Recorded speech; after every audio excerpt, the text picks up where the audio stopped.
Оязқан Мажайқызы 2006 жылы Қытай Республикасынан Қазақстанға ел жұртыма өз отанымыз өз еліміз деп көшіп келдім.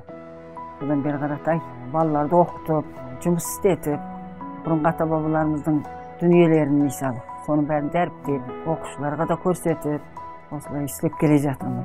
Шит оқу, тері қыру, жүн сабау, кигіз басу, кесте тігу, рефиле дейміз, түйін дейміз, құрақ, түрлі түстегі нәрсенің бәрін осы күні бүгінге шейін соның барлығы өзі қолымнан келеді. Соның келісінше. Елбасымыздың рухани жаңғыру, болашаққа бағдар деп бұрынғы ата-бабаларымыздың қазақи дүниелерін бәрін жарыққа шығарып жатыр ғой. Енді мына балалар, ұрпақтарға соның қазақтар қалай жан бағып, қалай күн көрген мысалы. Оның кейін мына түйін тоқса ол сәнқойлық жағы бір жағы. Оның кейін адамдардың сана сәуиесін жоғартады оны. Мысалы, миды іске салады деген сөз ойланады ғой енді.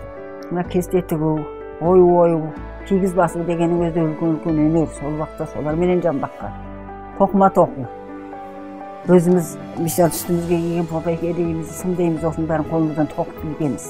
Әзір барлық өнер болып зауыт болып кетті ғой. Әзіргі жастар білмейді ғой оның бәрін, бұрынғыны білмейді.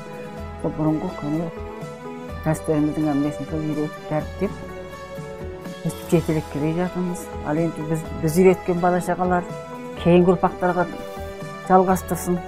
Сонымен отанымыз одан арғы нақтылы қазақи болып, ары қарай жалғаса беретін шығар деп ойлаймын.